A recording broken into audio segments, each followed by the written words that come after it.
Bismillahirrahmanirrahim. Assalamualaikum warahmatullahi wabarakatuh.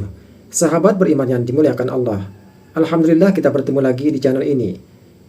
Sebelumnya aku doakan semoga sahabatku semua senantiasa berada di bawah perlindungan dari Allah Subhanahu wa taala. Amin ya rabbal alamin. Pada kesempatan yang berbahagia ini, mari sejenak kita luangkan waktu kita untuk sama-sama mendengarkan tausiah yang sangat luar biasa dari guru kita, almarhum Kiai Haji Zainuddin MZ. Seperti apa isi tausiah dari beliau? Mari kita sama-sama simak bersama. Kenapa sih kita yakin Quran itu kitab suci? Pertama, ajarannya sesuai dengan fitrah manusia. Suatu kitab dinamakan suci kalau konsep ajarannya sesuai dengan fitrah. Contoh, ini laki-laki ini seneng nggak sama perempuan? Normal. Kalau nggak seneng saya ragu-ragu. Perempuan seneng nggak sama laki-laki?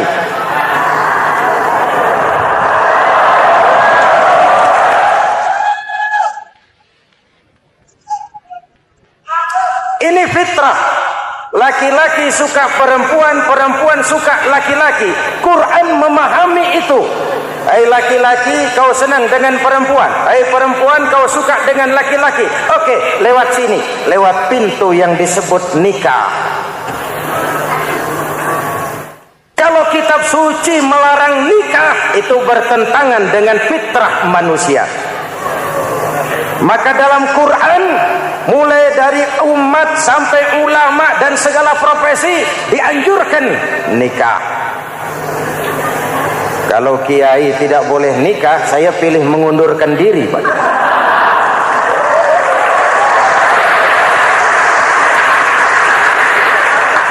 Itu bertentangan dengan fitrah. Lagian mubazir dikasih perabotan nggak dipakai.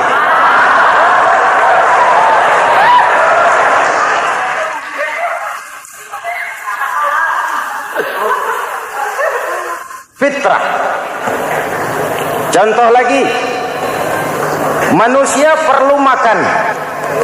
Kalau ada kitab suci menyuruh puasa terus dari pagi sampai sore sampai malam sampai pagi lagi, eta teh kitab gelo.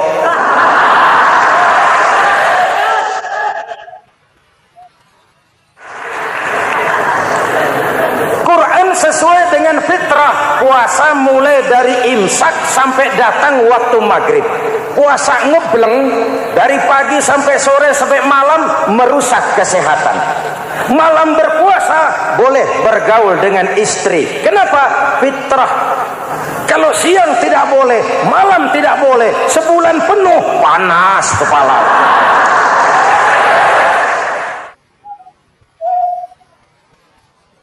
Rontok rambut.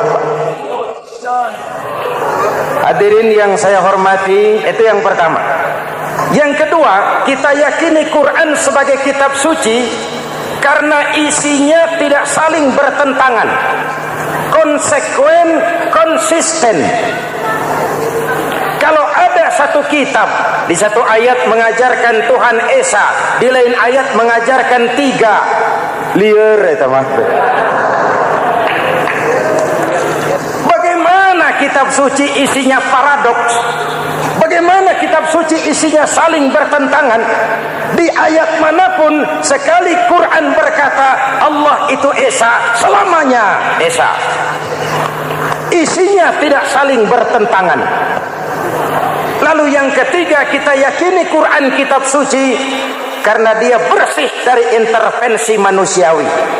Sejak turunnya Al-Quran menantang, jikalau kamu ragu terhadap Quran yang kami turunkan kepada hamba kami Muhammad, kamu anggap itu cuma bikinan Muhammad. Kalau Muhammad bisa, kamu tentu bisa. Baik, bikin satu surah semacam Al-Quran. 14 abad yang lalu tantangan ini turun dan sampai malam ini belum terjawabkan.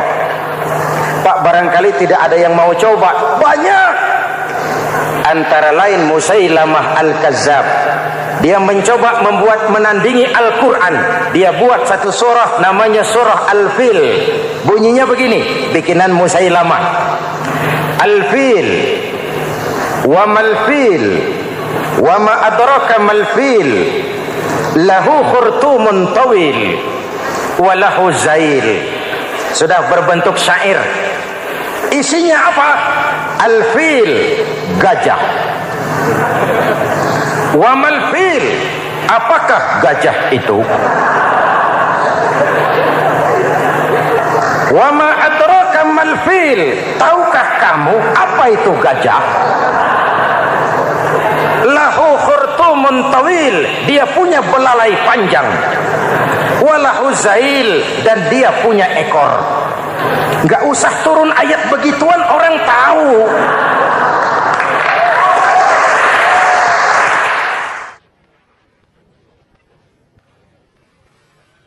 Kalau redaksi mendekati, maka isi jauh panggang dari api.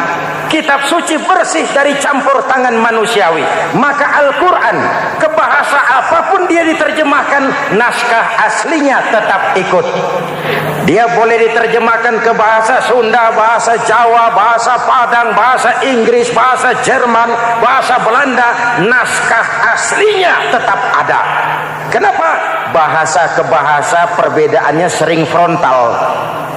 Kalau dari gelas menjadi gelas, eta mah caket. Dari lamp menjadi lampu, itu masih serumpun. Tapi cokot Sunda dengan cokot Jawa itu jauh bedanya. Atos Sunda dengan atos Jawa itu jauh. Ulama Sunda sama ulama Jawa nggak pernah akur kalimat atos ini.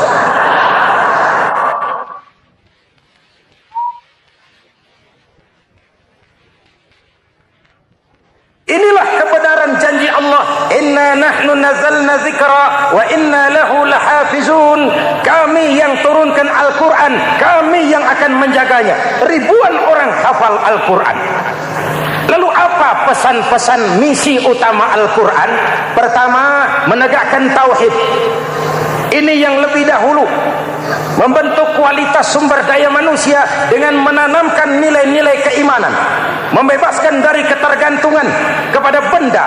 Ya ayyuhan nasu ubudu rabbakumul ladzi khalaqakum. Hai manusia, Tuhanmu yang perlu kau sembah hanyalah Tuhan yang telah menciptakan kamu. Jangan menyembah Tuhan yang tidak pernah menciptakan kamu.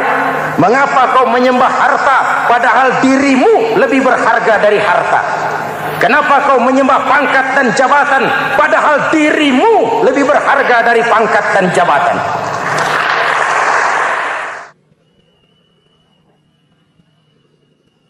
Diajak rasio berpikir, Tuhanmu yang perlu kau sembah hanyalah Tuhan yang menciptakan kamu.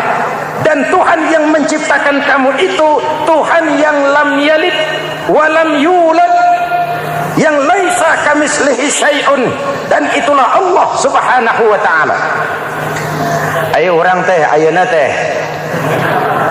Boleh pakai teh. Ayeuna teh, kita teh.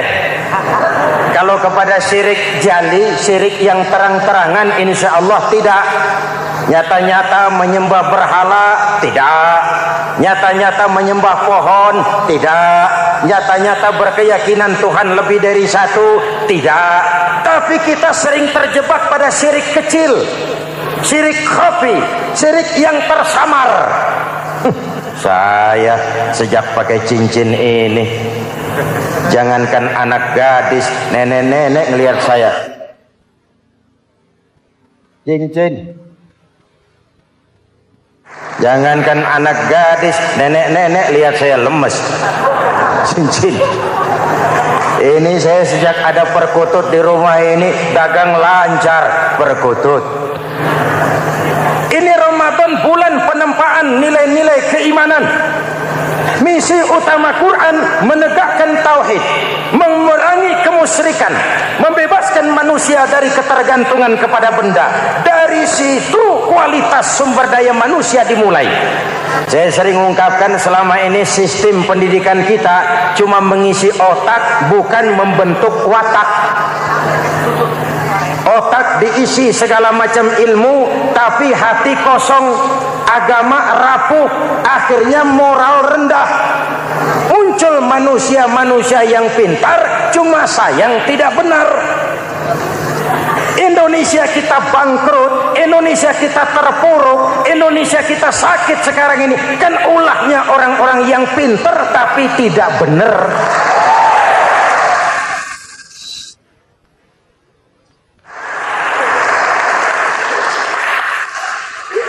Dan kalau saya bicara kayak begini, ini bukan pidato politik, ini nurani politik naon kadut.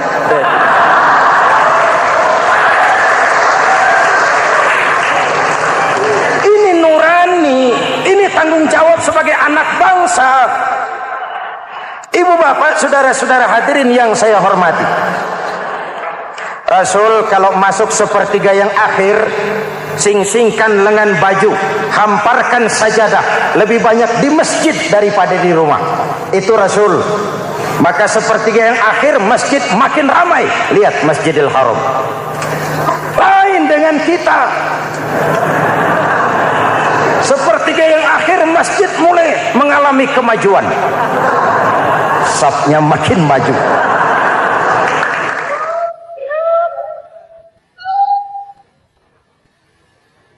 Pasar ramai, terminal beludak.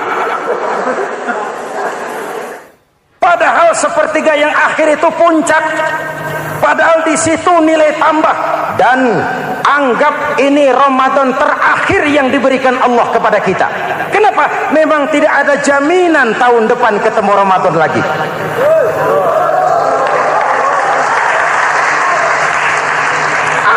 Ini Ramadan terakhir yang diberikan Allah kepada kita. Tidak ada jaminan tahun depan Ramadan akan ketemu lagi. Tidak ada jaminan. Manfaatkan peluang ini untuk melakukan pemutihan. Semua kita melakukan introspeksi. Tidak tahu kita Ramadan tahun depan nanti masih ketemu apa tidak. Sebagaimana kita tidak tahu kita masih hidup atau tidak. Hadirin yang saya hormati, misi kedua Al-Quran, persaudaraan, kebersamaan atas dasar keadilan dan kebenaran. Manusia bersuku-suku, ya. Manusia berbangsa-bangsa, memang itu diakui oleh Al-Quran. Inna khalaqnakum min dzakari wa untha wa ja'alnakum syu'uban wa qabaila. Kami ciptakan kamu dari laki-laki dan perempuan. Kami jadikan kamu bersuku-suku dan berbangsa-bangsa. Apa tujuannya? Agar kamu saling mengenal satu dengan yang lain. Persaudaraan, kebersamaan atas dasar keadilan dan kebenaran. Yang terlepas dari ras. Dari manapun orang datang, apapun warna kulitnya, dari suku apapun ia dilahirkan, kalau akidahnya sama, itu kan saudara kita.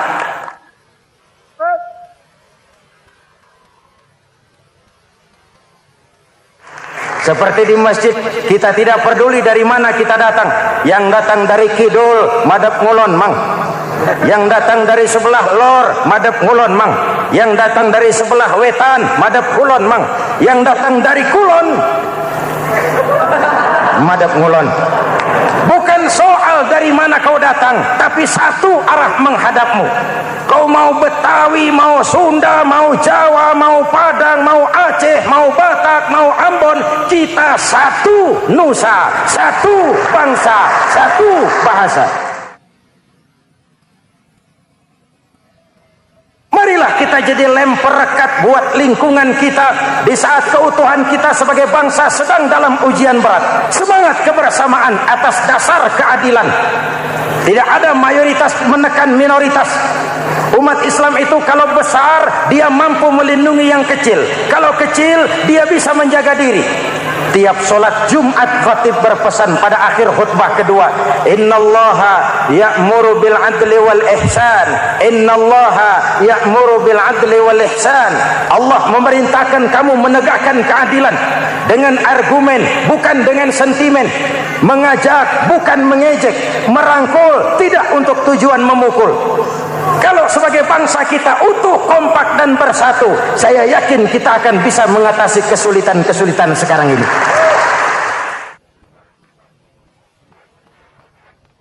Kan kita prihatin kadang-kadang tawuran antar desa, antar RT, antar RW, antar kecamatan, sampai antar elit di atas.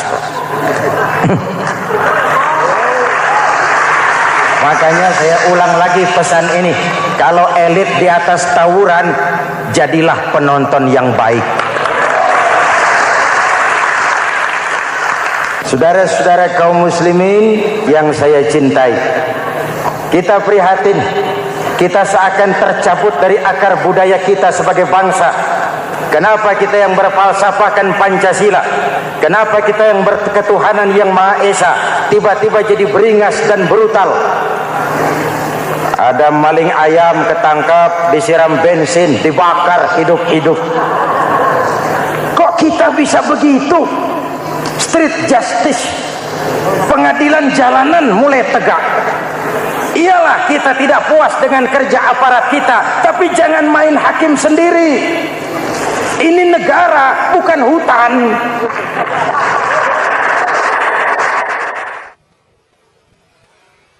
Jangan mencegah kemunkaran dengan menegakkan kemunkaran baru.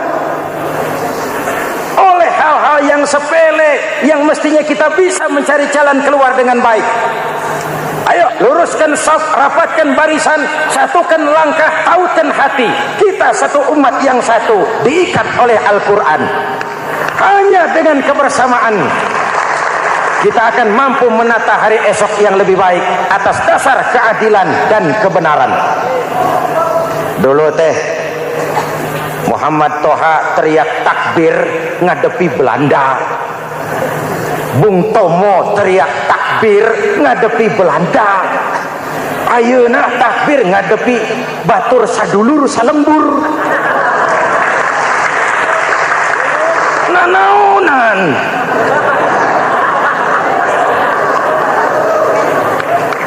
Bung Tomo teriak takbir, Muhammad Toha teriak takbir, yang dihadapi jelas penjajah Belanda. Kita ngadepi saudara sendiri, Allahu Akbar, yang sana teriak Allahu Akbar, setan tepuk tangan di tengah. Yuk kita rukun yuk, kita kompak yuk, kita bersatu yuk, kita pulang yuk.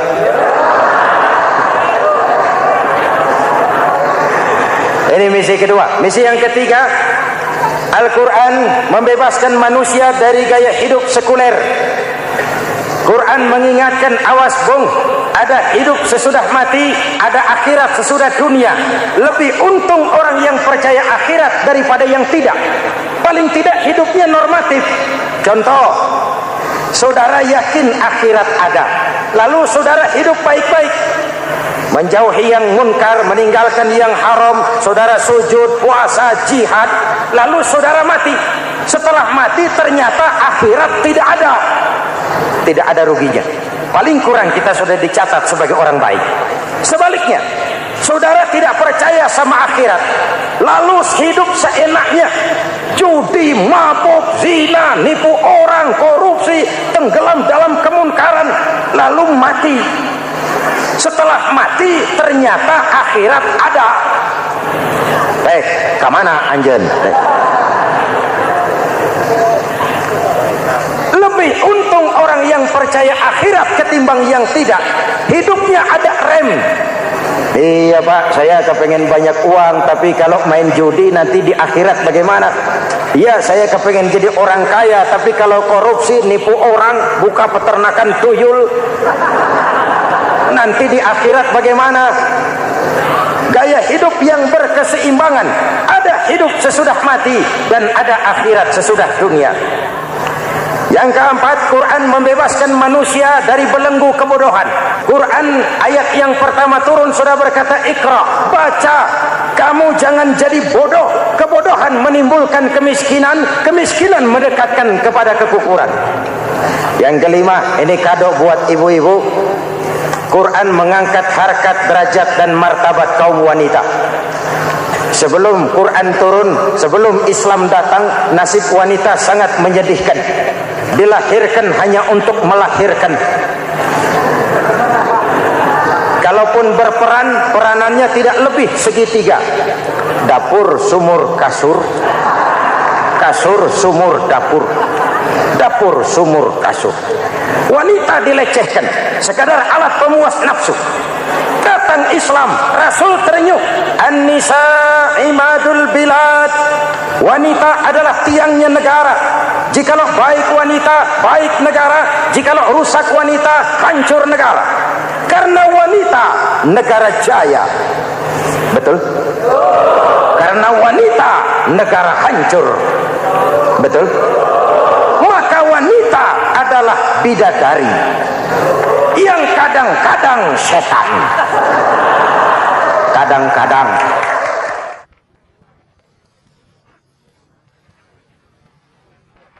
Ini yang hadir di sini bidadari semua.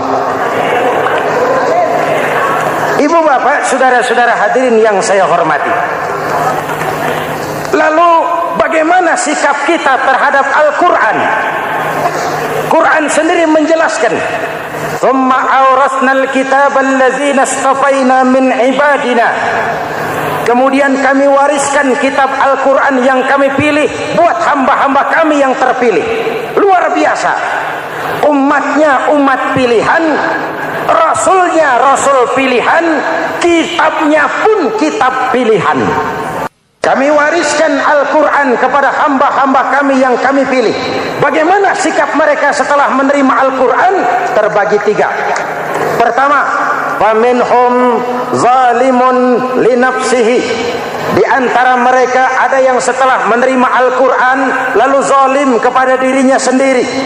Diterimanya Al-Quran dengan lidahnya, tapi ditolak dengan perbuatannya. Mulutnya menjunjung Al-Quran, perbuatannya menginjak Al-Quran. Quran bilang ke barat, dia pergi ke timur. Quran bilang ke selatan, dia berangkat ke utara. Quran bilang haram, dia terjang. Quran bilang halal, dia tidak mau. Orang seperti itu tidak zalim kepada Allah, tapi zalim kepada dirinya sendiri. Mudah-mudahan kita yang termasuk golongan ini. Amin.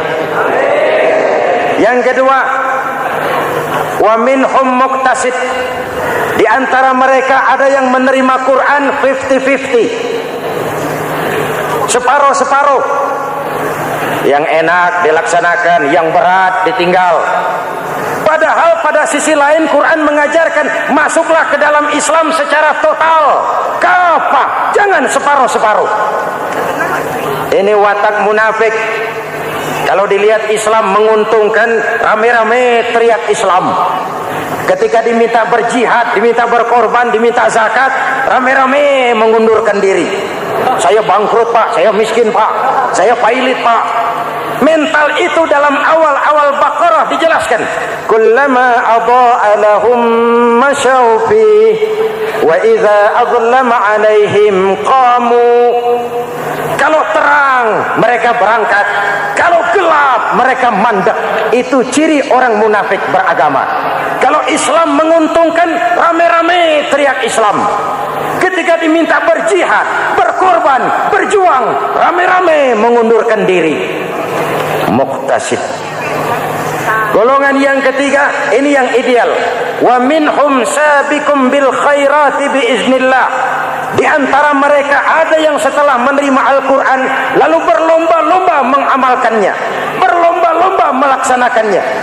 Jangan sampai yang baca Quran dengan suara merdu dapat piala, yang mengamalkan Quran dengan konsekuen dapat penjara.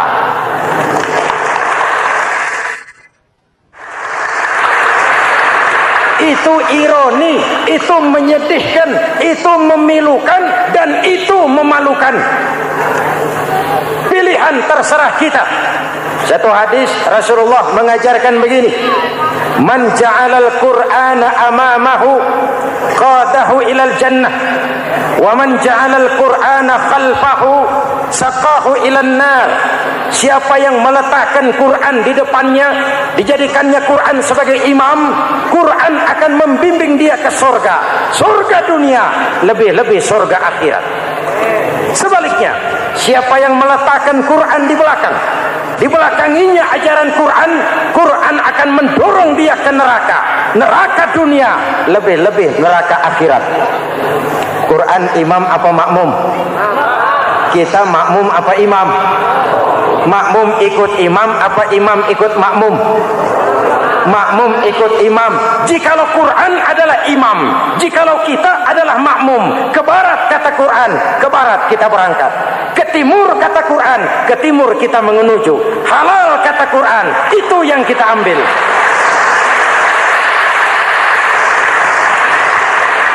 Mari kita jadikan Ramadan sebagai bulan di mana sedikit demi sedikit kita berupaya kembali menjadi generasi yang Qurani. Rasulullah pernah ditanya, kalau Tuhan wafat ya Rasul, kemana kami minta nasihat? Aku tinggalkan kamu dua nasihat, satu yang diam saja, satu yang bisa bicara. Yang bisa bicara apa ya Rasul? Al-Quran. Minta nasihat Quran. Yang diam saja apa ya Rasul? Maut. Dalam hidup ada dua nasihat. Nasihat yang bisa bicara, Al-Quran. Nasihat yang diam saja, maut. Mau dagang, minta nasihat Quran. Mau bertetangga, minta nasihat Quran. Itu nasihat. Nasihat yang kedua, diam saja, tahu-tahu datang maut.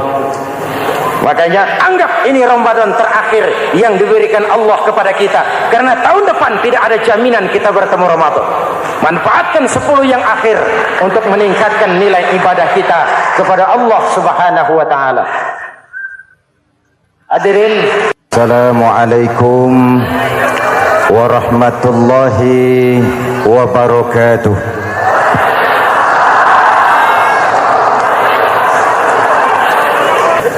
Saudara-saudara hadirin yang saya hormati, yang berbahagia,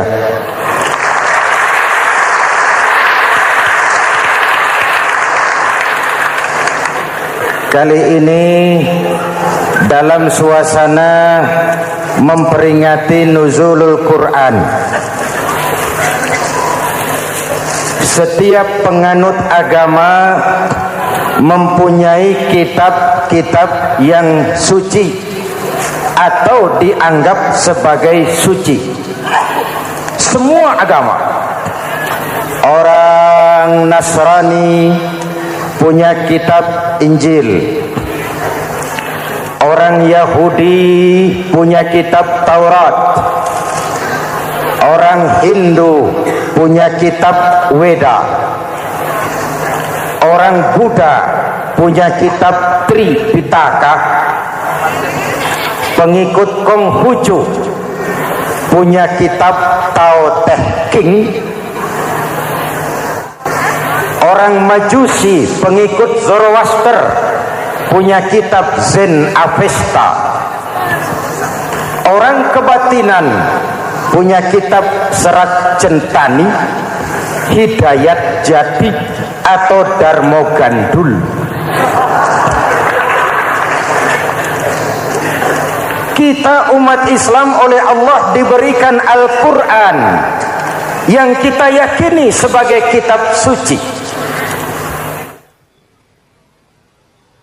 Kunon.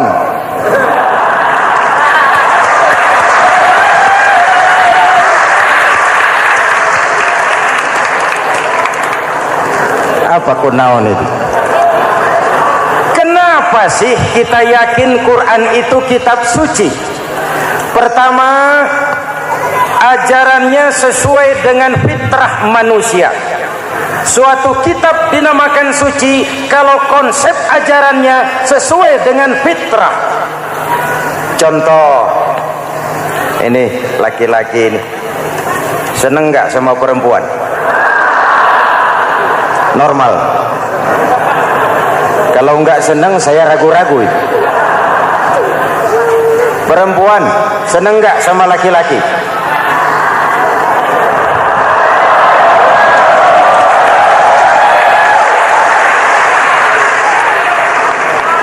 Ini fitrah. Laki-laki suka perempuan, perempuan suka laki-laki. Quran memahami itu.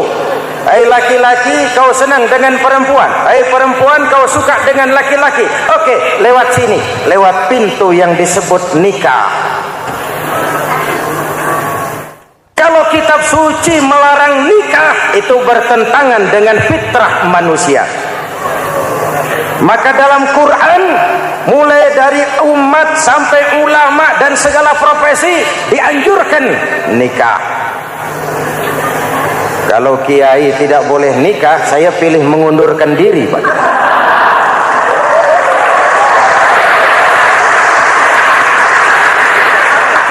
Itu bertentangan dengan fitrah. Lagian mubazir dikasih perabotan nggak dipakai.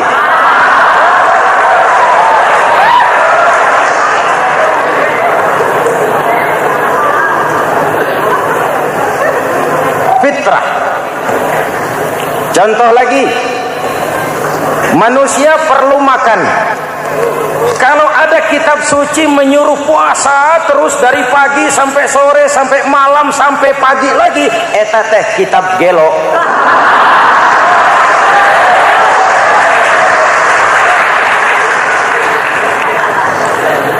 Quran sesuai dengan fitrah, puasa mulai dari imsak sampai datang waktu maghrib. Puasa ngebleng dari pagi sampai sore sampai malam merusak kesehatan. Malam berpuasa boleh bergaul dengan istri. Kenapa? Fitrah. Kalau siang tidak boleh, malam tidak boleh, sebulan penuh panas kepala.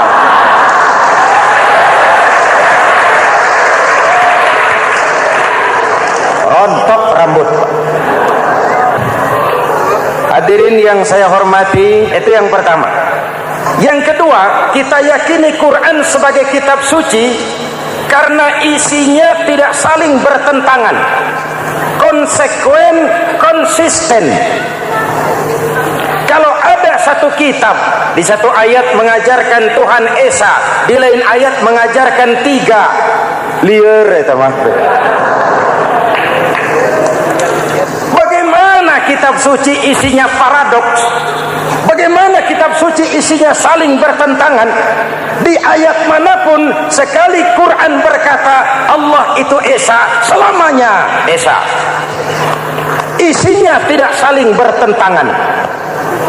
Lalu yang ketiga, kita yakini Quran kitab suci karena dia bersih dari intervensi manusiawi.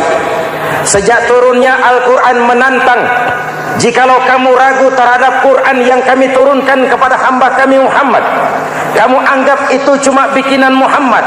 Kalau Muhammad bisa, kamu tentu bisa. Baik, bikin satu surah semacam Al-Quran. 14 abad yang lalu tantangan ini turun dan sampai malam ini belum terjawabkan. Pak, barangkali tidak ada yang mau coba. Banyak. Antara lain Musailamah Al-Kazzab, dia mencoba membuat menandingi Al-Quran. Dia buat satu surah namanya surah Al-Fil. Bunyinya begini, bikinan Musailamah. Al-Fil, wa mal-fil, wa ma adraka mal-fil, lahu khurtumun tawil, wa lahu zail. Sudah berbentuk syair. Isinya apa? Al-Fil, gajah. Wa mal-fil, apakah gajah itu? Wa ma adraka mal-fil, tahukah kamu apa itu gajah? Lahu khurtumun tawil, dia punya belalai panjang.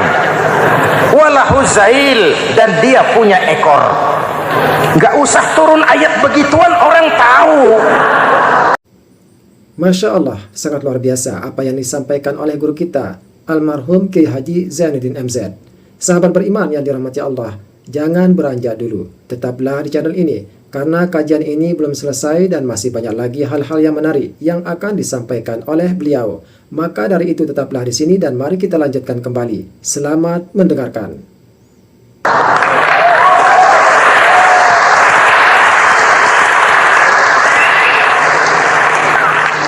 Kalau redaksi mendekati, maka isi jauh panggang dari api. kitab suci bersih dari campur tangan manusiawi. Maka Al-Quran ke bahasa apapun dia diterjemahkan, naskah aslinya tetap ikut. Dia boleh diterjemahkan ke bahasa Sunda, bahasa Jawa, bahasa Padang, bahasa Inggris, bahasa Jerman, bahasa Belanda, naskah aslinya tetap ada. Kenapa? Bahasa ke bahasa perbedaannya sering frontal. Kalau dari gelas menjadi gelas, eta mah caket. Dari lamp menjadi lampu, itu masih serumpun. Tapi cokot Sunda dengan cokot Jawa, itu jauh bedanya. Atos Sunda dengan atos Jawa, itu jauh. Ulama Sunda sama ulama Jawa nggak pernah akur kalimat atos ini.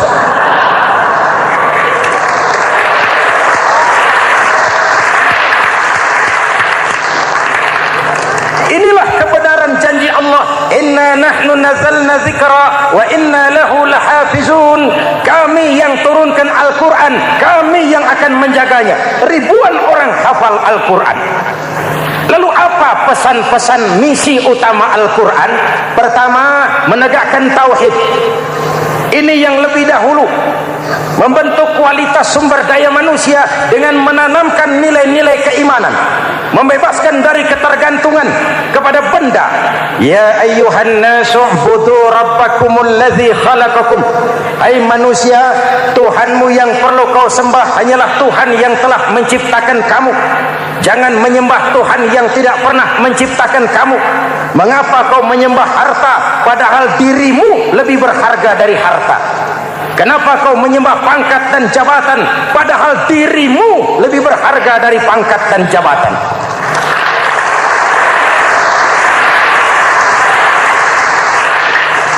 Diajak rasio berpikir, Tuhanmu yang perlu kau sembah hanyalah Tuhan yang menciptakan kamu.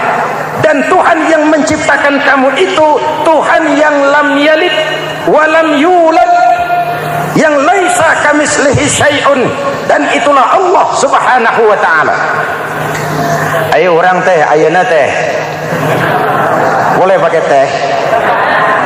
Ayeuna teh, kita teh kalau kepada syirik jali, syirik yang terang-terangan, insya Allah tidak. Nyata-nyata menyembah berhala, tidak. Nyata-nyata menyembah pohon, tidak. Nyata-nyata berkeyakinan Tuhan lebih dari satu, tidak. Tapi kita sering terjebak pada syirik kecil, syirik khafi, syirik yang tersamar. Saya sejak pakai cincin ini, jangankan anak gadis, nenek-nenek ngelihat saya cincin. Jangankan anak gadis, nenek-nenek lihat saya lemes cincin. Ini saya sejak ada perkutut di rumah ini dagang lancar perkutut. Ini Ramadan, bulan penempaan nilai-nilai keimanan.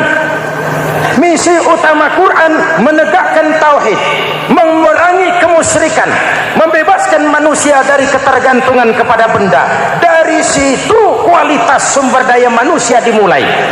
Saya sering mengungkapkan selama ini sistem pendidikan kita cuma mengisi otak, bukan membentuk watak. Otak diisi segala macam ilmu, tapi hati kosong, agama rapuh, akhirnya moral rendah. Muncul manusia-manusia yang pintar, cuma sayang tidak benar. Indonesia kita bangkrut, Indonesia kita terpuruk, Indonesia kita sakit sekarang ini, kan ulahnya orang-orang yang pintar tapi tidak benar.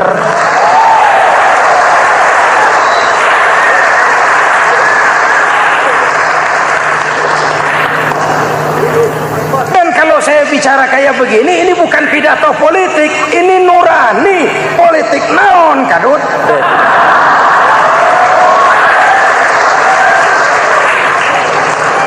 Ini nurani, ini tanggung jawab sebagai anak bangsa. Ibu bapak, saudara-saudara hadirin yang saya hormati, Rasul kalau masuk sepertiga yang akhir sing-singkan lengan baju, hamparkan sajadah, lebih banyak di masjid daripada di rumah. Itu Rasul. Maka sepertiga yang akhir masjid makin ramai. Lihat Masjidil Haram. Lain dengan kita. Sepertiga yang akhir masjid mulai mengalami kemajuan. Safnya makin maju.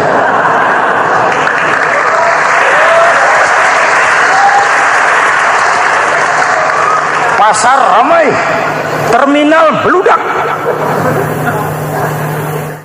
Padahal sepertiga yang akhir itu puncak. Padahal di situ nilai tambah. Dan anggap ini Ramadan terakhir yang diberikan Allah kepada kita. Kenapa? Memang tidak ada jaminan tahun depan ketemu Ramadan lagi.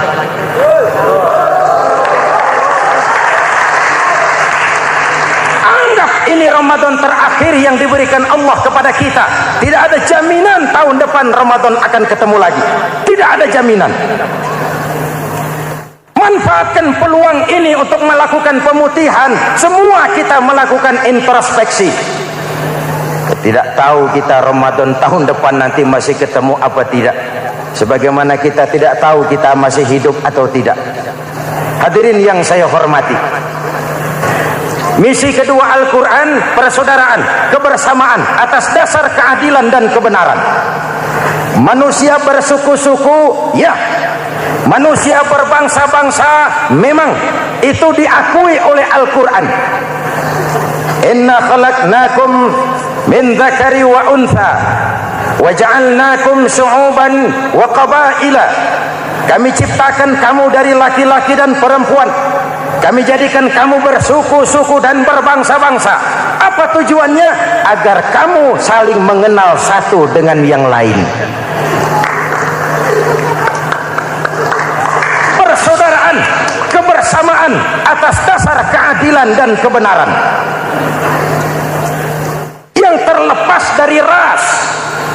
Dari manapun orang datang, apapun warna kulitnya, dari suku apapun ia dilahirkan, kalau akidahnya sama, itu kan saudara kita.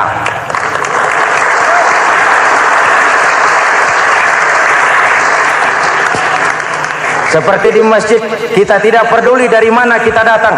Yang datang dari kidul, madhab ngulon mang. Yang datang dari sebelah lor, madhab ngulon mang. Yang datang dari sebelah wetan, madhab kulon mang. Yang datang dari kulon, madhab ngulon.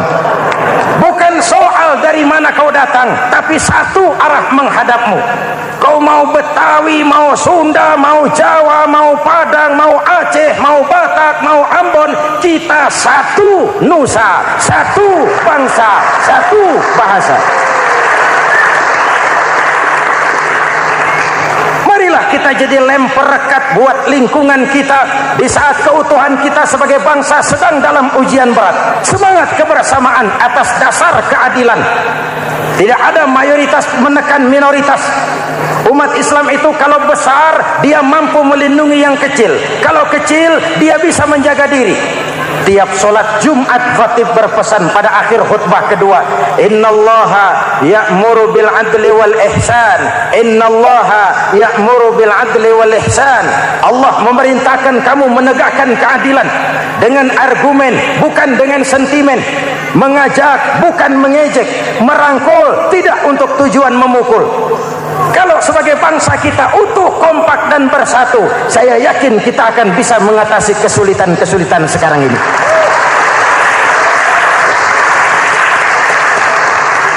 Kan kita prihatin kadang-kadang tawuran antar desa, antar RT, antar RW, antar kecamatan, sampai antar elit di atas.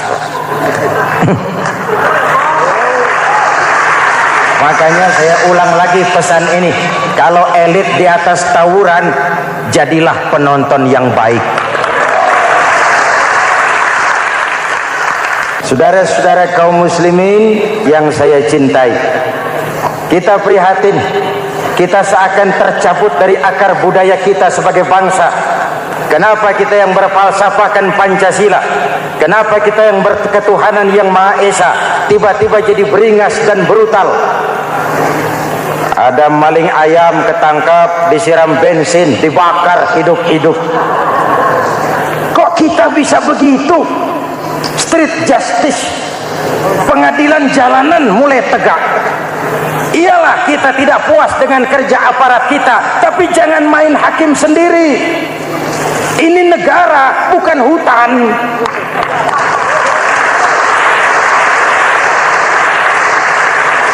Jangan mencegah kemunkaran dengan menegakkan kemunkaran baru. Oleh hal-hal yang sepele yang mestinya kita bisa mencari jalan keluar dengan baik. Ayo luruskan saf, rapatkan barisan, satukan langkah, tautkan hati. Kita satu umat yang satu, diikat oleh Al-Quran.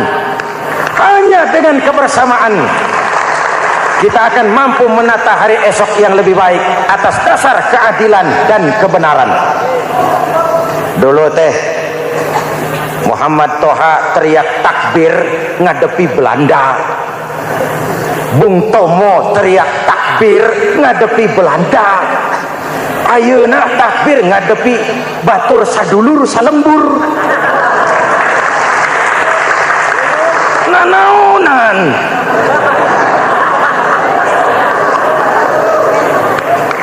Bung Tomo teriak takbir, Muhammad Toha teriak takbir. Yang dihadapi jelas penjajah Belanda. Kita ngadepi saudara sendiri, Allahu Akbar. Yang sana teriak Allahu Akbar. Setan tepuk tangan di tengah. Yuk kita rukun yuk. Kita kompak yuk. Kita bersatu yuk. Kita pulang yuk.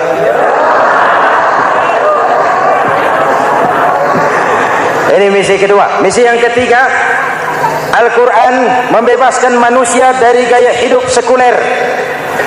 Quran mengingatkan, awas bung, ada hidup sesudah mati, ada akhirat sesudah dunia. Lebih untung orang yang percaya akhirat daripada yang tidak. Paling tidak hidupnya normatif. Contoh, saudara yakin akhirat ada, lalu saudara hidup baik-baik, menjauhi yang munkar, meninggalkan yang haram, saudara sujud, puasa, jihad, lalu saudara mati. Setelah mati ternyata akhirat tidak ada. Tidak ada ruginya. Paling kurang kita sudah dicatat sebagai orang baik.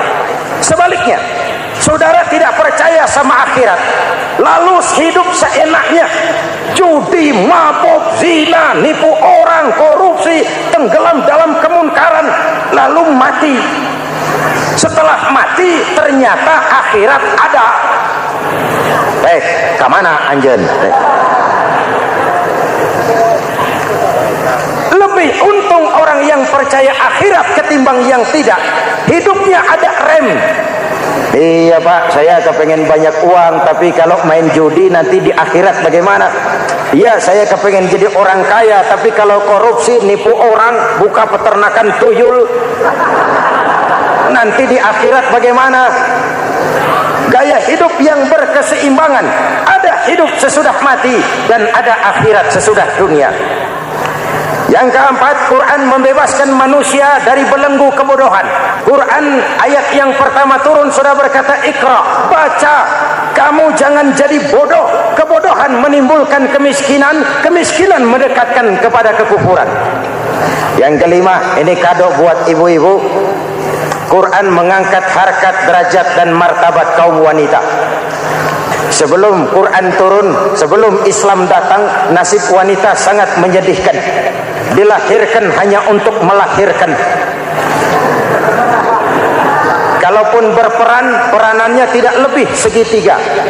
Dapur, sumur, kasur. Kasur, sumur, dapur. Dapur, sumur, kasur. Wanita dilecehkan, sekadar alat pemuas nafsu. Datang Islam, Rasul terenyuh, An-nisa imadul bilad. Wanita adalah tiangnya negara. Jikalau baik wanita, baik negara. Jikalau rusak wanita, hancur negara.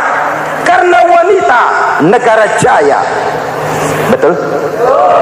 Karena wanita, negara hancur. Betul?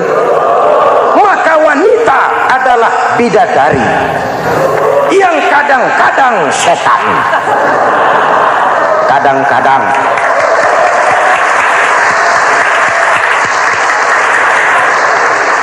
Karena yang hadir di sini bidadari semua.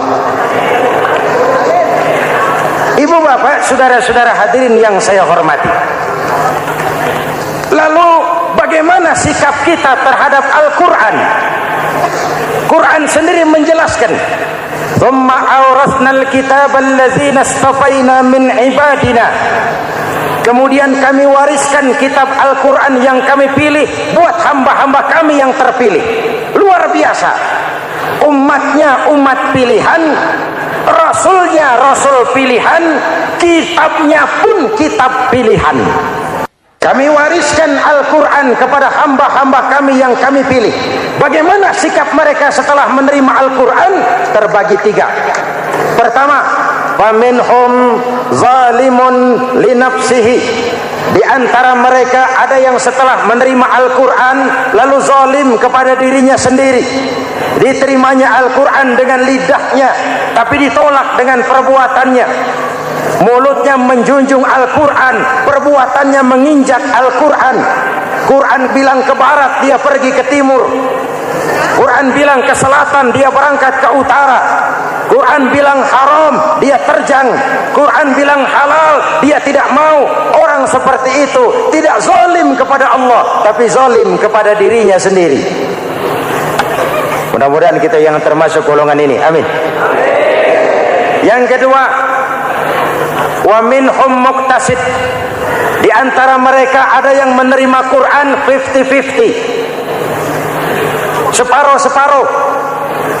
Yang enak dilaksanakan, yang berat ditinggal. Padahal pada sisi lain Quran mengajarkan masuklah ke dalam Islam secara total. Kafah, jangan separuh-separuh. Ini watak munafik. Kalau dilihat Islam menguntungkan, rame-rame teriak Islam.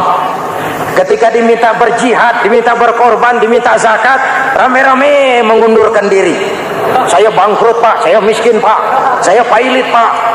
Mental itu dalam awal-awal Baqarah dijelaskan. Kullama adha'a lahum masyaw fihi wa idza adlama 'alaihim qamu. Kalau terang mereka berangkat, kalau gelap mereka mandek. Itu ciri orang munafik beragama. Kalau Islam menguntungkan, rame-rame teriak Islam. Ketika diminta berjihad, berkorban, berjuang, rame-rame mengundurkan diri. Muqtasid. Golongan yang ketiga, ini yang ideal. Wa minhum sabiqum bil khairati biiznillah. Di antara mereka ada yang setelah menerima Al-Quran lalu berlomba-lomba mengamalkannya, berlomba-lomba melaksanakannya. Jangan sampai yang baca Quran dengan suara merdu dapat piala, yang mengamalkan Quran dengan konsekuen dapat penjara.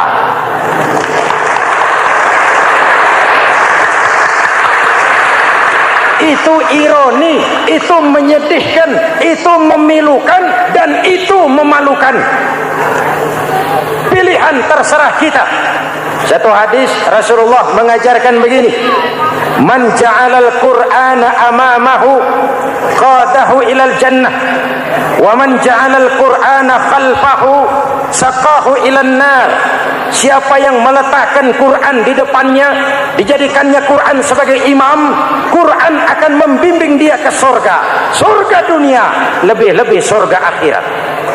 Sebaliknya, siapa yang meletakkan Quran di belakang, dibelakanginya ajaran Quran, Quran akan mendorong dia ke neraka, neraka dunia, lebih-lebih neraka akhirat. Quran imam apa makmum? Kita makmum apa imam? Makmum ikut imam apa imam ikut makmum? Makmum ikut imam. Jikalau Quran adalah imam, jikalau kita adalah makmum. Ke barat kata Quran, ke barat kita berangkat. Ke timur kata Quran, ke timur kita menuju. Halal kata Quran, itu yang kita ambil.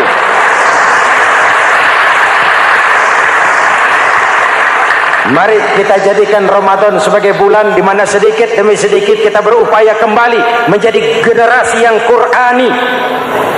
Rasulullah pernah ditanya, kalau Tuhan wafat ya Rasul, kemana kami minta nasihat? Aku tinggalkan kamu dua nasihat, satu yang diam saja, satu yang bisa bicara. Yang bisa bicara apa ya Rasul?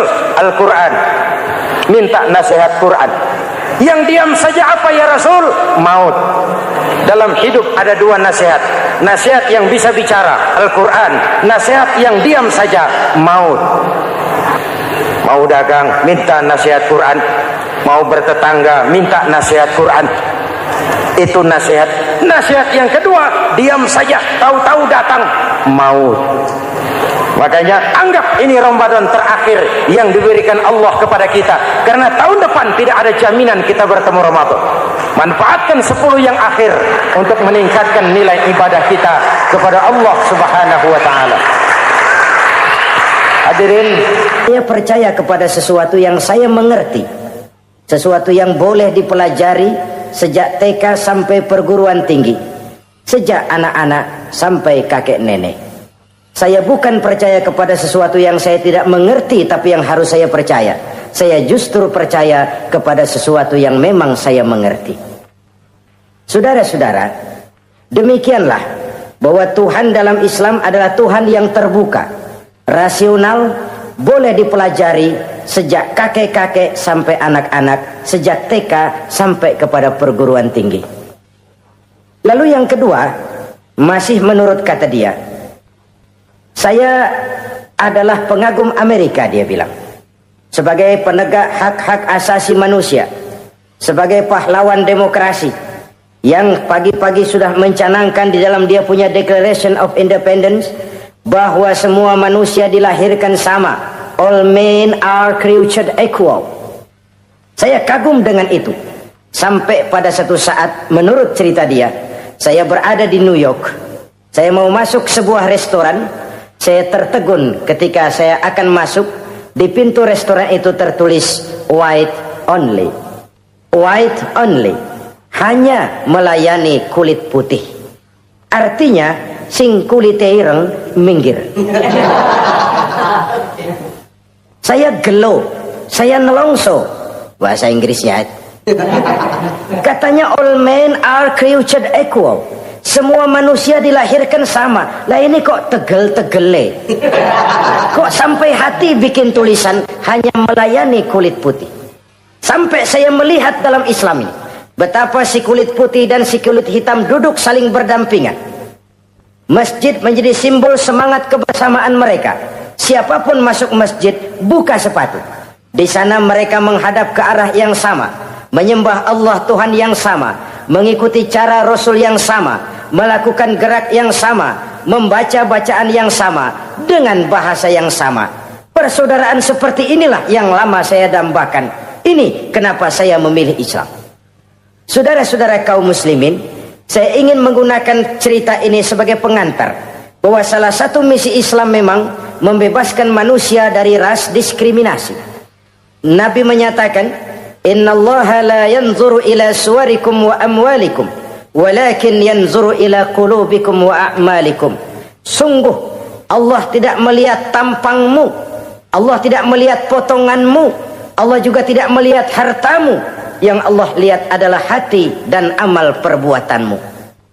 Islam membebaskan manusia dari ras diskriminasi. Dari manapun orang datang, apapun warna kulitnya, dari suku apapun ia dilahirkan, akidah mengikatnya dalam satu persaudaraan yang mesra, persaudaraan Islam.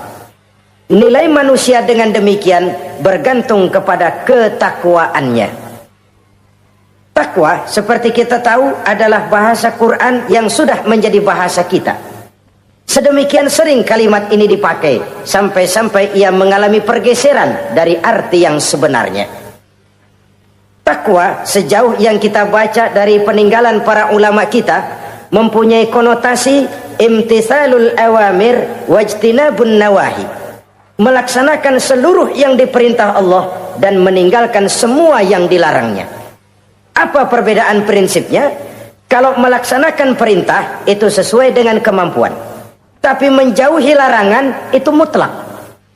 Enak kalau ada ayat jauhilah larangan Allah semampu kamu, enak.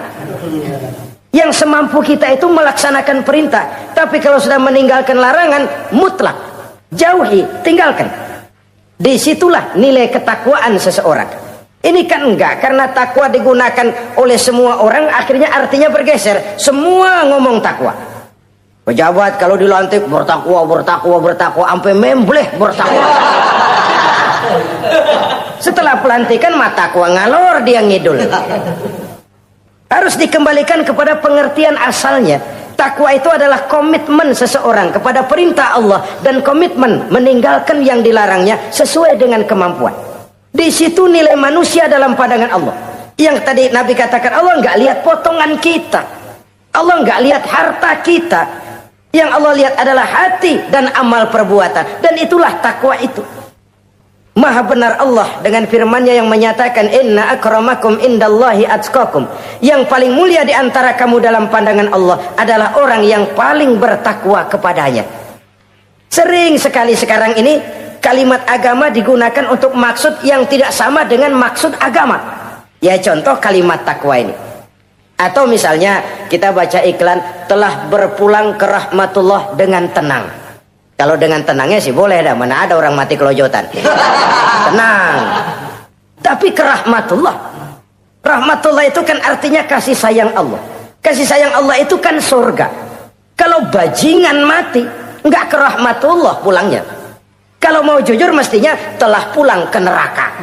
Kalau mau jujur, kalau mau pakai bahasa netral sopan, telah berpulang. Begitu sajalah. Pulang kemana? Ya sesuai dengan amalan dia. Tapi kita kadang salah kaprah menggunakan kalimat rahmatullah untuk yang tidak baik. Termasuk di dalamnya penggunaan kalimat takwa ini. Padahal disinilah nilai manusia dalam pandangan Allah. Kalau manusia dinilai dari potongannya, bintang film nomor 1 masuk surga. Kalau manusia dinilai dari hartanya, konglomerat nomor 1, kita mau belakangan, buncit banget gitu. Allah maha benar. Yang paling mulia di antara kamu dalam pandangan Allah, yang paling bertakwa kepadanya. Nah, apa sih sifat-sifat orang takwa itu? Ini yang akan kita bicarakan pada pertemuan kali ini. Berangkat dari surah Al-Baqarah ayat 3 sampai dengan ayat 5. Kita akan melihat 5 tanda orang-orang takwa itu. Apa dia? Pertama, allazina yu'minuna bil ghaib. Orang yang bertakwa adalah orang yang beriman kepada hal-hal yang gaib. Kita tahu bahwa yang ada ini kan cuma 2 saja pada hakikatnya. Pertama Allah, dan yang kedua alam. Allah adalah apa yang selain alam. Yang selain alam itu ya Allah namanya. Allah itu bukan alam, dan alam bukannya Allah. Allah disebut Khalik, alam disebut makhluk. Kemudian alam ini kan ada 2 macam. Ada alam nyata, ada alam gaib. Ada alam syahadah, ada alam gaib. Alam nyata kita sebut dengan alam fisika, dan alam gaib kita namakan dengan alam metafisika. Termasuk dalam alam gaib ini kita wajib beriman. Akhirat, alam gaib, kita percaya akhirat itu ada. Alam kubur, alam gaib, kita yakini keberadaannya. Malaikat, alam gaib. Jin, alam gaib. Setan, genderuwo, memedi, kuntilanak, tuyul. Kita percaya kepada iblis, percaya bahwa iblis itu ada. Kita percaya kepada malaikat, percaya bahwa malaikat itu ada. Dan kepercayaan ini sudah nature. Kalau kita lihat dalam dunia animisme, orang dahulu menyembah pohon sebenarnya kan karena dia percaya bahwa pohon punya kekuatan. Kekuatan itu yang disembah untuk mengharap manfaatnya atau terhindar dari bahaya yang bisa ditimbulkannya. Orang menyembah api karena percaya di balik api itu ada kekuatan. Orang menyembah lautan begitu, orang menyembah gunung begitu. Nah, Islam mengarahkan ini kepada hal-hal yang lebih konkret. Percaya kepada alam gaib. Bahwa di balik alam nyata ini ada alam yang tidak nyata. Apakah itu namanya akhirat, alam barzakh, malaikat, jin, itu semua termasuk di dalam alam yang gaib. Orang yang bertakwa, allazina yu'minuna bil ghaib. Dia percaya kepada yang gaib-gaib itu. Percaya tentang adanya. Bukan percaya kepada iblis lalu ngikutin si iblis, bukan. Kita percaya yang namanya iblis itu ada. Setan itu ada, jin itu ada, malaikat itu ada, alam kubur itu ada. Sebagai makhluk yang diciptakan oleh Allah, dan Allah sebagai Khalik. Baik alam syahadah, baik alam gaib, penciptanya tetap Allah subhanahu wa ta'ala. Allah menciptakan siang, Allah ciptakan malam, Allah ciptakan yang baik, Allah ciptakan yang tidak baik. Apa perlunya? Ada manfaatnya untuk keseimbangan dalam alam ini. Manusia kan diberikan kebebasan, bahwa segala sesuatu sudah ditentukan Allah memang, tapi kan tidak diberitahukan ke kita. Alam naj'al lahu 'ainaini wa lisana wa syafatain. Bukankah kami berikan kamu dua mata, dua telinga, lidah? Bukankah kami berikan kamu kemampuan untuk berpikir? Kami berikan tunjukkan dua jalan, yang baik, yang tidak baik. Kira-kira, manusia, ini jalan kebaikan, akhirnya akan sampai ke surga. Ini jalan kejahatan, akhirnya akan sampai ke neraka. Silakan kamu memilih. Agar kamu tidak salah pilih, kami berikan otak. Kami turunkan Rasul, kami turunkan wahyu, kami turunkan agama. Kalau sudah sedemikian komplitnya, masih salah pilih juga, emang dasar rezeki bonyok. Dikasih otak, diturunkan Nabi dan Rasul, diturunkan wahyu, ditunjukkan jalan kebenaran. Malahan kata Imam Mustafa Al-Maraghi, Allah memberikan petunjuk kepada kita itu bertahap. Pertama diberikan yang namanya hidayatul ilham, insting. Insting ini tingkatan dasar yang sangat diperlukan oleh manusia. Kita bisa lapar, kita bisa sedih, kita bisa gembira, kita bisa nangis, kita bisa ketawa. Nggak ada yang ngajarin. Belum pernah saya lihat ada kursus ketawa, belum pernah. Belum pernah ada akademi pertangisan, nggak ada. Itu insting yang kita bawa sejak lahir. Dan anehnya, ketawa tiap orang nggak sama, nangis tiap orang nggak sama. Itu insting. Bayangin kalau gitu itu nggak ada. Kita nggak bisa sedih, nggak bisa gembira, kita nggak bisa ketawa, nggak bisa nangis. Polos hidup ini, kayak boneka. Nggak ada insting. Nah, ini juga diberikan kepada binatang. Binatang kan cuma instingnya insting rendah. Binatang marah bisa marah, tapi perasaan mulia binatang nggak punya. Kepengen dipuji kan kagak ada binatang. Dia cuma punya perasaan-perasaan rendah. Marah, pengen tahu kebo kita sodok, marah dia. Perasaan rendah, lapar binatang punya, kenyang binatang punya, tapi perasaan tinggi binatang nggak punya. Kepengen hidup lebih baik, nggak ada. Kepengen hidup terhormat, nggak ada. Senang kalau dipuji, nggak ada. Coba dah kebo kita puji habis-habisan, diam aja dia. Waduh, lu bukan main, hebat bener. Ya tetap aja kebo. Atau kita caci maki, nggak bakal dia marah. Ini perasaan tinggi, ingin lebih baik, ingin lebih terhormat, senang kalau dipuji, marah kalau dicaci. Itu perasaan tinggi yang hanya diberikan kepada manusia. Manusia dipuji senang, dicaci marah. Orang kita puji walaupun wah kamu hebat bener, walaupun dia bilang ah kamu bisa aja, tapi kupingnya tetap aja mekar. Senang kalau dipuji. Insting yang rendah diberikan juga kepada binatang, tapi bukan insting yang tinggi. Ini petunjuk pertama. Dengan itu kita punya perasaan dasar untuk mengagumi, untuk sedih, untuk gembira dan sebagainya. Setelah insting kita diberikan panca indera yang kerjanya juga nggak sama. Penciuman dengan pendengaran dengan penglihatan kan nggak sama. Yang enak buat kuping belum tentu enak buat hidung. Orang buang angin kalau ditinjau dari segi bunyi enak buat kuping, tapi hidung kan kelabakan. Kerjanya nggak sama. Panca indera ini penting sebagai kesiapan untuk melayani insting. Persiapan melayani insting. Cukupkah? Tidak. Binatang juga diberikan panca indera. Bahkan kadang-kadang panca indera binatang lebih tajam daripada panca indera manusia. Nah, lalu diberikan yang ketiga, ini yang membedakan manusia dari binatang. Apa? Hidayah berupa akal, pikiran. Dengan ini, coba kita lihat. Manusia bikin rumah, burung bikin rumah. Tapi bandingkan, rumah burung dari tahun atu, ya gitu-gitu aja. Tapi rumah manusia, Masya Allah, modelnya macam-macam. Ada yang kita dari jauh nggak ngerti nih celengan apa rumah orang ini, bundar begini. Binatang bikin rumah, manusia bikin rumah. Binatang bikin rumah dengan insting, manusia bikin rumah dengan otak. Hasilnya berbeda. Manusia tidak punya sayap, tapi dengan otaknya dia bisa terbang lebih tinggi dari burung. Manusia tidak bernapas dengan insang, tapi dengan otaknya dia bisa nyelam lebih dalam daripada ikan. Ini kelebihan manusia dari binatang, diberikan otak. Belum cukup rupanya otak, karena otak ini penemuannya relatif. Apa yang dianggap hari ini benar, besok udah nggak benar. Apa yang hari ini otaknya bilang baik, besok dia bilang jelek. Apa yang hari ini otaknya bilang katakan jelek, besok dia bilang baik. Yang relatif tidak bisa dijadikan pegangan. Maka Allah lalu memberikan yang keempat, Hidayatuddin namanya, petunjuk berupa agama. Diberikan insting, diberikan panca indera, diberikan otak, lalu diberikan agama.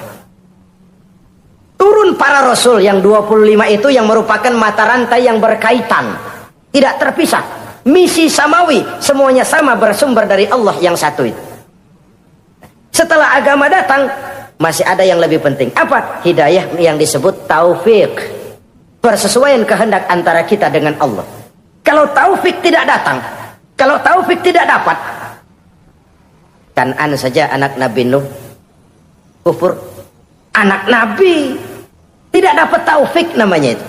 Agama turun, bapaknya Nabi, bapaknya Nabi. Azar, ayahnya Nabi Allah Ibrahim, tidak mendapat taufik.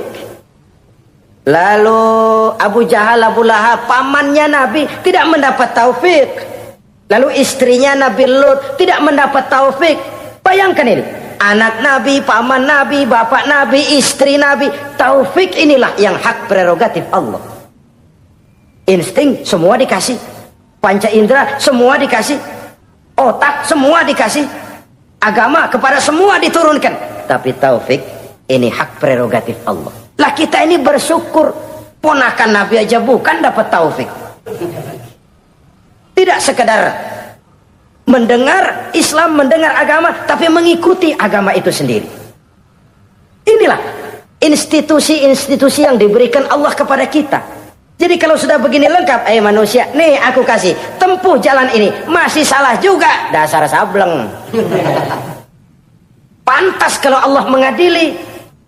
Pantas kalau Allah memberikan sanksi. Kenapa? Rasul udah turun, otak dikasih, panca indera dikasih, peringatan dikasih, masih salah juga. Pantas dong kalau diadili.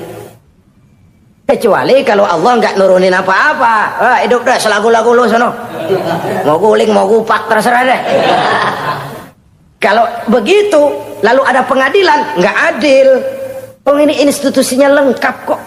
Pantas kalau Allah mengadakan pengadilan di akhirat. Pantas kalau Allah meminta kita pertanggungan jawab. Komplit begini rupa. Nah, termasuk di dalamnya kita percaya kepada yang gaib ini. Bahwa ada yang tidak nyata di balik yang nyata ini. Ada yang kita percaya kebaikannya. Ada yang kita percaya sekedar percaya saja. Kayak setan, iblis, kita percaya adanya. Tapi kan gak wajib ngikutin. Termasuk mempelajari ilmu-ilmunya setan, ilmu-ilmunya iblis. Tenung, santet, nujum-nujuman, ramal-ramalan, itu kan ilmu-ilmunya setan, ilmu-ilmunya iblis. Belajar saja pun jangan, belajar saja pun nggak boleh, apalagi sampai mengamalkannya. Karena tatkala kita belajar, apalagi mengamalkan, kita sudah bersekutu dengan setan dan iblis. Na'udzubillah summa na'udzubillah. Ini yang pertama. Jadi orang yang bertakwa itu sifatnya yang pertama, dia percaya kepada yang gaib. Di balik yang nyata ada yang tidak nyata. Lah, saudara-saudara, jangankan yang alam seperti ini ya, alam kubur, alam akhirat. Masih di alam nyata ini saja ada sesuatu yang hanya kita bisa rasakan tapi nggak bisa kita lihat, nggak bisa kita pegang. Contohnya angin. Ada tuh, kita rasain tapi kan nggak bisa kita pegang. Bentuknya bagaimana kita nggak tahu. Wah, merah pak, kenapa? Buktinya dikerok. Itu mah merah kerokan, bukan warna angin merah. Sesuatu yang ada tapi hanya bisa kita rasakan. Pedas, makan cabai pedas. Pedas itu ada, tapi kan abstrak. Mana sih pedasnya? Nggak bisa kita pegang, nggak bisa kita lihat, tapi kita rasain. Oh, itu yang hijau mah cabai mang. Pedasnya mana pedasnya? Sesuatu yang cuma ada rasa, tanpa bentuk, tanpa bisa kita jamah. Ini satu langkah untuk mengantar kita memahami yang gaib. Yang masih dalam alam nyata saja ada sesuatu yang kita cuma merasakan adanya, tapi kita nggak bisa lihat, kita nggak bisa pegang.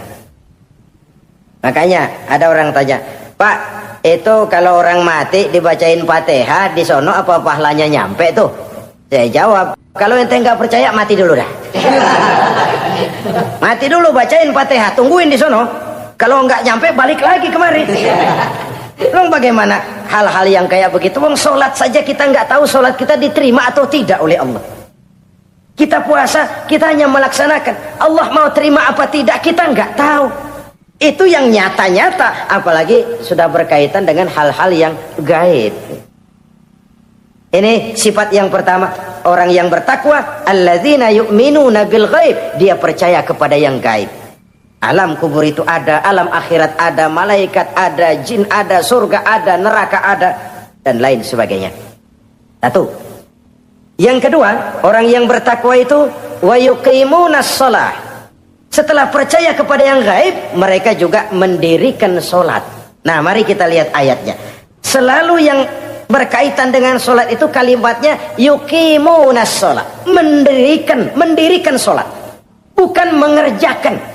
Gak ada ayat i'malis sholah, if'alis sholah, kerjakan sholat, gak ada. Selalu aqimis sholah, dirikan sholat. Kenapa? Kata para ulama, kalimat mendirikan ini mengandung makna istimrar, mengandung arti kontinuitas, ada kelanjutan. Mendirikan sholat artinya mengerjakan sholat dengan betul, selesai sholat, ajaran sholat diterjemahkan dalam kehidupan. Itu artinya mendirikan sholat.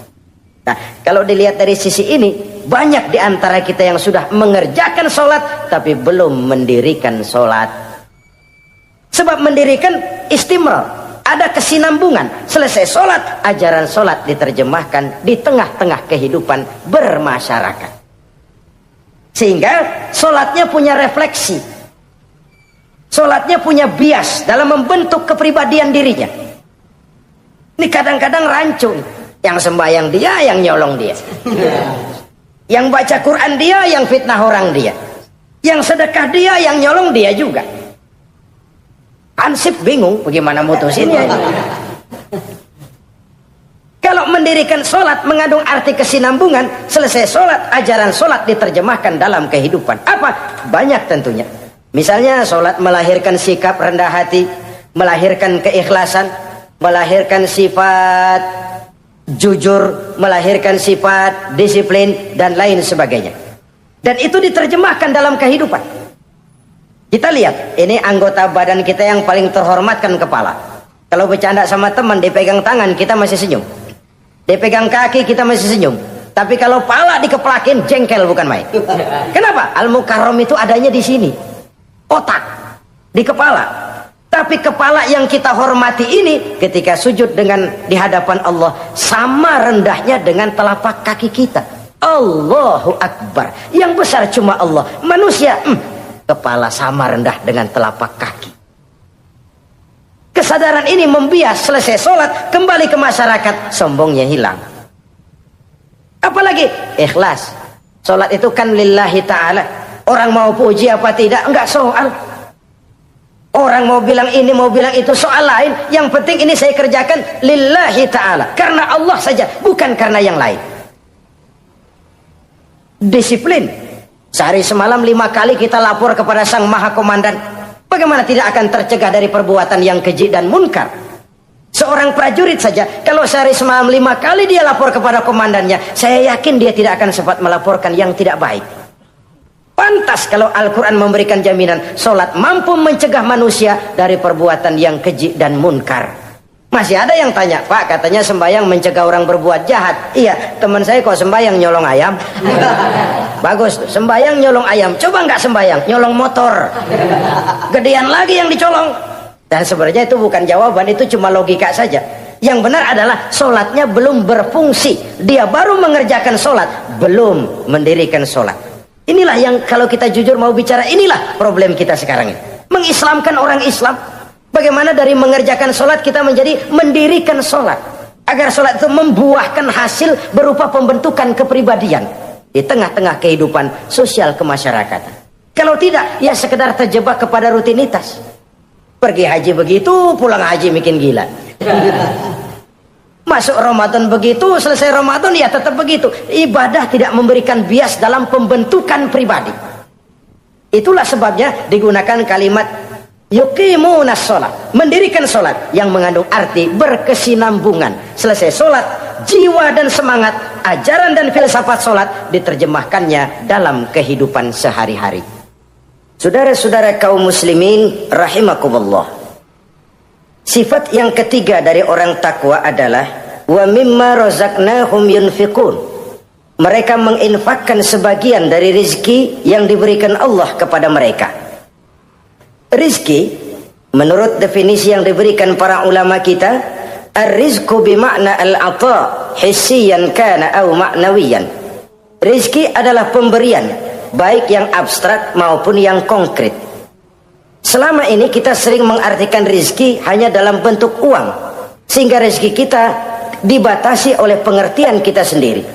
Padahal tidak cuma uang, ilmu adalah rizki, jabatan dan kedudukan adalah rizki, otoritas dan wibawa juga rizki, anak, istri, suami juga rizki.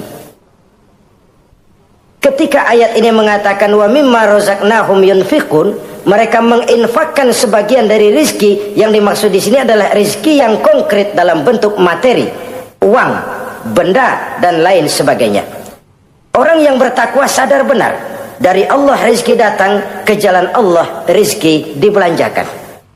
Semakin kita rajin membelanjakan rizki di jalan Allah, biasanya akan semakin mengalir rezeki dari Allah. Semakin bakhil kita, kadang-kadang rezeki juga malas deketin kita. Yang keempat, orang yang bertakwa itu alladzina yu'minuna bima unzila ilaika wa ma unzila min qablik. Mereka beriman, mereka percaya kepada apa yang diturunkan terhadap Muhammad, yaitu Al-Quran, wa ma unzila min qablika, dan apa yang telah diturunkan sebelum kamu, yaitu Taurat, Zabur dan Injil. Orang yang takwa percaya bahwa Allah dahulu telah menurunkan Taurat kepada Musa, Allah telah menurunkan Zabur kepada Nabi Daud, Allah telah menurunkan Injil kepada Nabi Isa. Percaya sekadar percaya, tidak wajib mengamalkan ajarannya. Kita percaya Taurat itu kitabnya Allah, Injil dahulu yang diturunkan kepada Nabi Isa kitab Allah, Zabur kitab Allah. Percaya sekadar percaya, bukan percaya kemudian mengamalkan, bukan. Karena dengan turunnya Al-Quran, maka seluruh kitab-kitab terdahulu sudah tercakup di dalam Al-Quran. Orang yang bertakwa percaya kepada apa yang diturunkan terhadap Nabi Muhammad. Apa itu? Al-Quranul Karim. Bagaimana kepercayaan kita kepada Al-Quran? Bahwa dia kitab suci yang isi dan redaksinya langsung dari Allah, yang kita membacanya beribadah, mengerti atau tidak mengerti artinya. Akan lebih baik setelah bisa membaca, mengerti, kemudian mengamalkannya dalam kehidupan kita. Saudara-saudara, kalau kita adakan konteks ini di mana-mana, modernisasi, globalisasi, kemajuan sering membawa pergeseran nilai. Dulu, ini zaman dulu ya, waktu listrik belum masuk desa, kita rasakan betul kalau masuk kampung berasa banyak orang Islam. Padahal rumah pakai lampu templok, lampu tempel, paling banter patroma. Tapi kita masuk kampung berasa kok banyak orang Islam. Kenapa? Suara Al-Quran kedengaran dari rumah-rumah. Kenapa? Ada anak-anak muda lagi latihan baca barzanji. Kenapa? Ada patayat, santri-santri wanita lagi baca sholawatan. Kenapa? Nenek-nenek lagi ngapalin sifat 20 sembari nyisik. Wujud artinya ada, maka mustahil zaman dulu. Terjadilah modernisasi, listrik masuk desa. Apa yang kita lihat? Rumah pada terang. Terus televisi main gede-gedean. Lalu radio kaset main kenceng-kencengan. Tergeserlah suara Al-Quran, apalagi sholawatan, apalagi barzanjian. Apa tidak boleh? Ya boleh saja. Apa tidak bagus? Ya bagus saja. Tapi kalau harus menggeser, apalagi menggusur nilai-nilai positif, itu yang kita prihatin. Kan Nabi mengingatkan, la tattabi'anna sunnana man kana qablakum shibran bi shibrin wa zira'an bi zira'in. Kamu akan ikuti tingkah laku orang-orang sebelum kamu. Cuma ikut-ikutannya nggak berasa, sejengkal, lalu sehasta, lalu semeter, lalu 3 meter. Begitu enak kamu ikut-ikutan budaya orang lain, sampai yang kamu ikuti masuk lubang biawak, kamu akan masuk juga ke dalamnya. Inilah kehidupan kita, inilah kehidupan anak-anak kita. Jujur mereka lebih kenal Valentine Day daripada Muharram.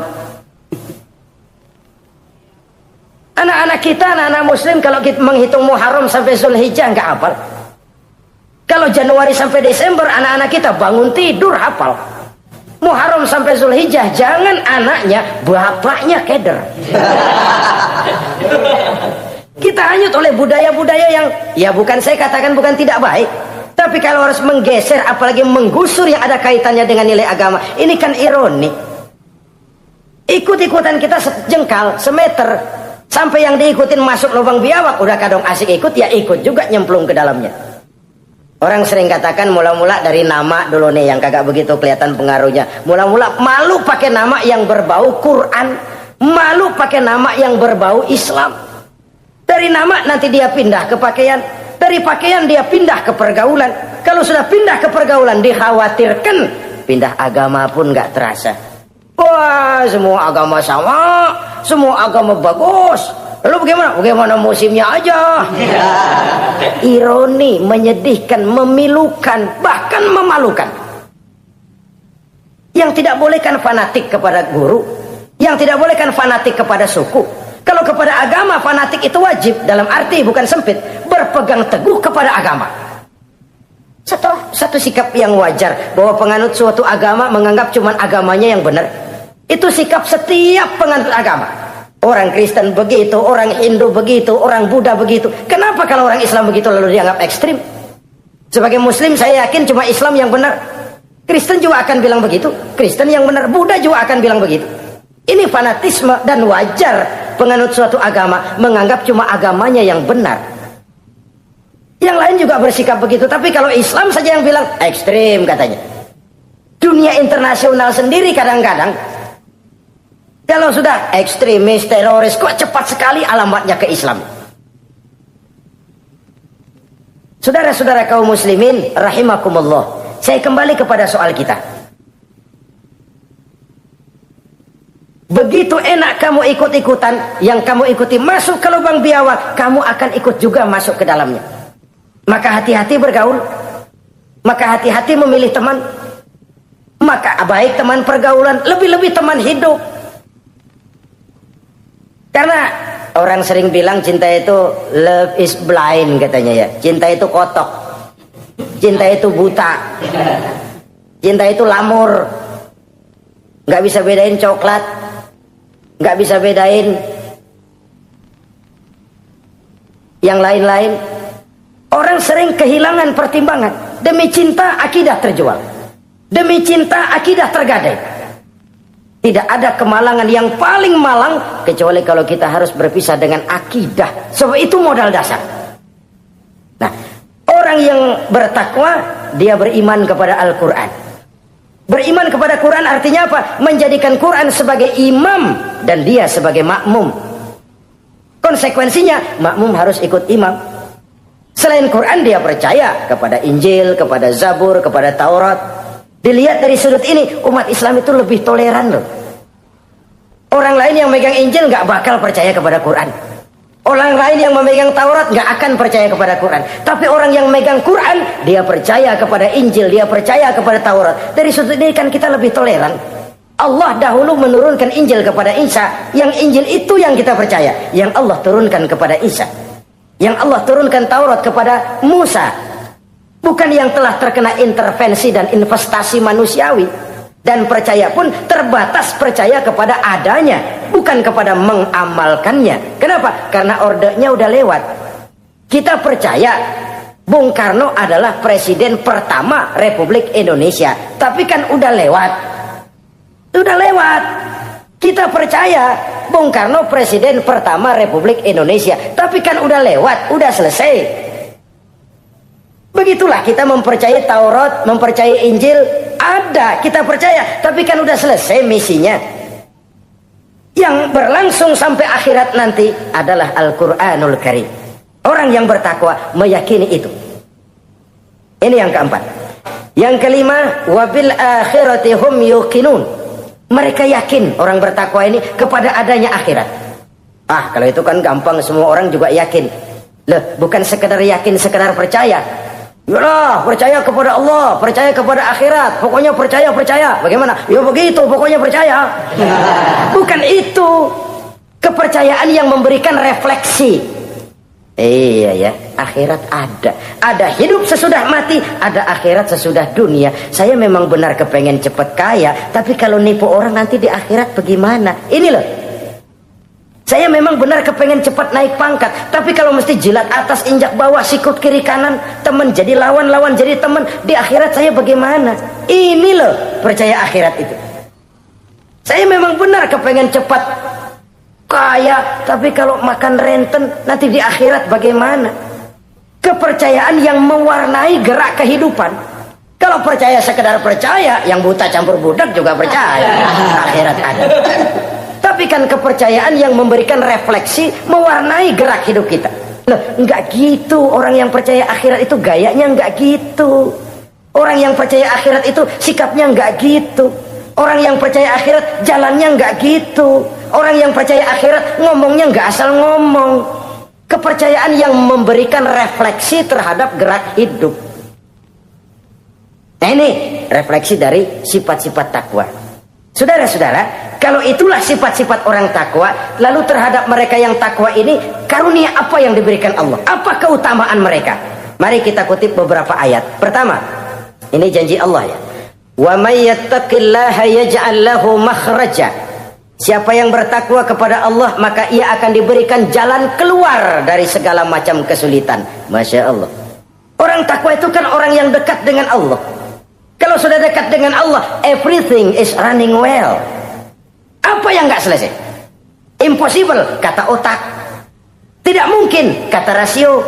Mana bisa menurut kebiasaan. Tapi orang yang takwa selalu saja ada jalan keluar, selalu diberikan Allah jalan keluar. Ini yang faktor yang irasional, faktor yang non komputer, faktor yang samawi. Allah yang mau ada saja jalan keluar. Coba. Waktu terjadi peristiwa hijrah, Masya Allah, Rasulullah itu sudah dikepung rapat rumahnya, pagar betis. Jangan manusia, tikus saja nggak bisa lewat. Rapat di pagar betis. Kesepakatan sudah jelas, membunuh Muhammad bersama-sama. Apa yang terjadi? Ketika Nabi keluar, buka pintu. وَجَعَلْنَا مِنْ بَيْنِ أَيْدِيهِمْ سَدًّا وَمِنْ خَلْفِهِمْ سَدًّا فَأَغْشَيْنَاهُمْ فَهُمْ لَا يُبْصِرُونَ. Di depan, belakang, di kiri, kanan mereka kami jadikan dinding. Kami butakan mereka. Mereka enggak lihat Muhammad keluar dari rumahnya. Allah berikan jalan keluar. Padahal Quraisy siaga satu, pita merah, apel siap, mata menteleng, Nabi lewat enggak kelihatan. Persis ikan bandeng. Ikan bandeng kan melotot, colok diam aja. Enggak lihat apa-apa. Ya ja'allahu makhraja. Allah berikan jalan keluar dari berbagai macam kesulitan. Sesuatu yang menurut kita, aduh udah dah, nyerah dah, nggak bisa dah. Tapi orang yang takwa kepada Allah, Allah janji, Allah lah yang janji ini. Ya ja'allahu makhraja. Allah akan berikan jalan keluar dari segala macam kesulitan. Kenapa? Dia dekat dengan Allah. Orang yang kayak begitu yang kita takut itu. Doanya ngebul kata anak-anak. Permohonannya didengar, ratapannya dipenuhi. Allah berikan dia jalan keluar, ada saja jalan keluarnya. Ini keistimewaan pertama dari orang yang takwa itu. Lah kalau Allah yang ngasih jalan keluar, siapa yang bisa mencegah jalan orang kayak begitu? Di pagar betis lolos, di Goa Sur Quraisy sampai ke Goa Sur mencari Nabi. Kalau mereka nengok aja kelihatan. Apa yang terjadi? Dilalah, dadakan. Burung bertelur di bibir goa, laba-laba bikin sarang di bibir goa. Quraisy mikir kalau Muhammad masuk kemari telur berantakan, rumah laba-laba hancur nih, nggak mungkin dia ke sini, cari ke tempat lain. Rumah laba-laba yang rapuh menggagalkan usaha Quraisy yang gagah perkasa. Ya ja'allahu makhraja. Allah berikan jalan keluar. Ini yang pertama. Yang kedua, wa yarzuqhu min haitsu la yahtasib. Allah berikan rezeki dia, orang yang takwa ini, dari jalan yang tidak disangka-sangka. Rezekinya mengalir. Kenapa? Kenapa? Dia dekat dengan Allah. Allah maha kaya. Kadang-kadang nih orang kerjaannya sujud doang sama ngangkat tangan, rezekinya ada aja. Allah yang kaya, Allah yang maha tahu. Orang yang takwa walaupun gajinya kagak ada, penghasilannya gede. Allah yang memberi. Jangan lupa itu, ada gaji ada penghasilan. Kalau gaji kan ada ukurannya. Kadang-kadang ada orang gajinya kecil, penghasilannya gede. Pokoknya jadi lurah musim gusuran. Itu penghasilan. Kalau gaji bisa diukur, tapi penghasilan gede lah. Kalau semeter komisinya sekian kan gede tuh penghasilan. Ada juga yang memang gaji gede, penghasilan gede. Ini pejabat-pejabat yang banyak sikutannya tuh. Saudara-saudara kaum muslimin, orang yang bertakwa itu yarzuqhu min haitsu la yahtasib. Allah berikan rizki lewat jalan yang dia nggak sangka-sangka. Ada aja jalannya. Nggak punya duit tapi haji bisa pergi. Nggak punya duit tapi ya hidupnya wajar. Tamu datang balahan. Pernah itu ada tamu di Jawa Timur sana datang ke rumah seorang kiai. Ratusan tamu dikasih makan semua. Padahal kiai rumahnya gede. Tamu ada yang dalam hatinya nyeletuk. Nih kiai bisa ngasih makan orang satu rombongan banyak begini, duit dari mana ini? Dalam hatinya disamperin sama kiai, kamu jangan buruk sangka, ini rezeki halal. Bukan cuma rezeki, dia bisa ngerti hati orang. Mukasyafah, Allah bukakan apa yang Allah nggak bukakan buat orang lain. Ini karunia, dan itu hanya mungkin dengan takwa. Itu tadi komitmen kepada perintah Allah, menjauhi larangannya. Mukasyafah, dibukakan pintu oleh Allah. Dia bisa lihat yang orang nggak lihat, dia bisa tahu yang orang lain nggak tahu. Udah nggak bisa main-main kalau ketemu orang begini. Ini udah high class ini di sisi Allah. Ini yang kedua, rezekinya ngalir lewat jalan yang nggak sangka-sangka. Yang ketiga, wa may yattaqillaha yaj'al lahu min amrihi yusra. Orang yang bertakwa kepada Allah, Allah jadikan urusannya gampang. Allah mudahkan urusannya. Masya Allah. Kalau Allah yang sudah mudahkan, siapa sih yang bisa bikin sulit? Allah yang gampangin itu urusannya. Orang mana yang bisa bikin sulit? Boleh manusia merencana, mempersulit, memblokir segala macam. Tapi kalau Allah gampangin, jalan tuh urusan. Boleh manusia merancang. Tapi kalau Allah mau, apa yang gak mungkin? Satu kampung orang mau jatuhin kita. Kalau Allah mau angkat, naik. Satu negara orang mau naikin kita. Kalau Allah mau turunin, nyungsep. Tu'izzu man tasya wa tuzillu man tasya. Allah muliakan siapa yang dikehendakinya, Allah rendahkan siapa yang dikehendakinya. Saudara-saudara kaum muslimin rahimakumullah, dimudahkan urusan orang yang takwa itu. Jadi kalau ingin urusan kita dimudahkan oleh Allah, konsepnya cuma takwa. Kembali kepada komitmen, laksanakan yang diperintah, jauhi yang dilarang. Itu saja. Apalagi keutamaan orang takwa itu, wa may yattaqillaha yukaffir anhu sayyi'atihi wa yu'azzim lahu ajra.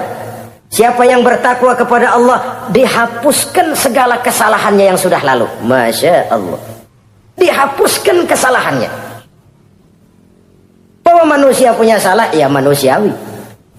Tapi ada hadis menyatakan, ikuti perbuatan salahmu dengan kebaikan, niscaya kebaikan itu akan menghapus kesalahan kamu. Kalau dulu kita makan harta orang dengan zalim, kita nggak sempat minta maaf tuh orang udah mati. Bagaimana caranya? Perbanyak sedekah. Mudah-mudahan sedekah ini menutupi kesalahan kita yang lalu memakan harta orang dengan cara yang zalim. Ikuti perbuatan salah dengan kebaikan, niscaya kebaikan itu akan menghapus kesalahan kamu. Nah ini orang yang bertakwa, dihapuskan kesalahannya oleh Allah, direhabilitir. Dia lakukan pemutihan, yang melakukan pemutihan Allah. Kalau dosa sudah dihapuskan, Masya Allah. Coba. Ada hadis menyatakan, siapa orang baca Bismillahirrahmanirrahim, maka dia bisa lewat di atas air. Beku itu air. Bismillah saja bisa jalan di air. Ini Bismillahnya orang yang bagaimana? Nih. Bismillahnya orang yang bobotnya ringan. Bobotnya ringan, dia bisa jalan di air. Kenapa bobotnya ringan? Dosanya pemutihan. Model kita 16 kali baca bismillah, lewat di empang kelelep aja. Bobot kita kelewat berat oleh lapisan-lapisan dosa. Makin banyak dosa, makin berat bobot. Lalu bagaimana kita mau mendapat kemudahan dari berbagai urusan? Bung, dosa kita berlipat-lipat. Kata Imam Ghazali, hati itu kayak kaca, bening pada asalnya. Itu kan fitrah. Tiap kali kita berbuat dosa, noda, plek, plek, plek. Tapi orang yang rajin istighfar, orang yang rajin berbuat baik, noda itu dia bersihin tuh, dia lap, rek. Sehingga kaca ini walaupun dia terkena kotoran, tapi bersih lagi. Kenapa? Rajin dilap, rajin istighfar, rajin berbuat baik untuk menutupi kesalahan. Tapi kalau istighfar tidak berbuat baik, berat, itu nanti itu kotoran-kotoran di kaca itu berubah jadi tieng. Tahu tieng? Udah susah diilangin kotorannya, berkarat di atas kaca. Kalau dosa sudah berkarat di hati, susah dihapus, berat untuk taubat, berat untuk melakukan kebajikan, itu sudah kerugian besar buat kita semua. Orang yang baik bukan orang yang tidak pernah salah. Orang yang baik adalah orang yang kalau dia berbuat salah dia sadar, dijadikannya pelajaran untuk tidak diulanginya lagi pada masa yang akan datang. Manusia dalam Islam tidak dilahirkan dengan dosa, tidak. Manusia bertanggung jawab terhadap perbuatannya sendiri-sendiri. Oleh karenanya, apabila kita terjatuh berbuat salah, cepatlah adakan perbaikan. Orang yang bertakwa dihapuskan kesalahannya oleh Allah, dilakukan pemutihan. Ya sama juga televisi lah. Kita dulu-dulu udah lupa bayar, kelamaan numpuk. Akhirnya kan kata petugas, yang bulan ini bayar aja dah, yang bulan ini aja dah, yang lain mah pemutihan. Kenapa? Dia sudah lihat kita punya tanda-tanda baik, pengen membayar dengan sebagaimana mestinya. Dari ketakwaan kepada Allah. Lalu wa yu'azzim lahu ajra. Orang yang bertakwa itu diperbesar pahala kebaikannya. Masya Allah. Sudah dosa dihapus, dia diampuni, diputihkan, kebaikannya dilipat gandakan pahalanya. Padahal kita semua sama-sama maklum. Inilah kenikmatan Islam. Kalau kita berbuat jahat, dibalas dengan yang setimpal. Kalau kita berbuat baik, dibalas berlipat ganda. Wallahu yudha'ifu liman yasha. Allah melipat gandakan pahala kebaikan bagi orang yang dikehendakinya. Alangkah pemurahnya Allah. Dosa kebaikan berlipat ganda, dosa kesalahan seimbang dengan kesalahan itu.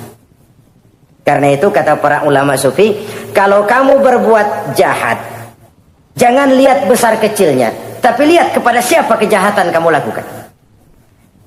Kalau kamu mendapat kebaikan, jangan lihat besar kecilnya, tapi lihat siapa yang ngasih kebaikan itu.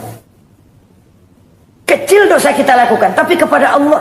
Sedikit karunia yang kita terima, Allah yang ngasih. Logikanya begini. Saya ketemu menteri, dikasih duit 5.000 perak, 5.000 rupiah. Karena yang ngasih menteri, itu duit barangkali saya jadiin jimat. Nggak saya belanja-belanjain. Saya simpan. Kenapa? Buat bangga-banggaan, buat cerita-ceritaan. Saya ketemu menteri masa nih 5.000 perak dikasih. Menteri yang ngasih 5.000 rupiah, saya simpan, saya jadikan kebanggaan.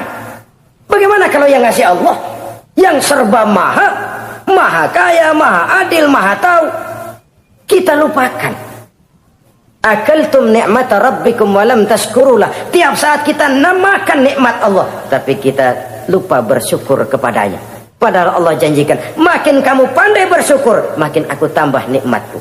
Tapi kalau kamu tidak pandai bersyukur, awas, azabku itu amat pedih. Jadi azab, nikmat maksud saya, bisa berubah menjadi azab kalau kita tidak pandai mensyukurinya. Saudara-saudara kaum muslimin rahimakumullah.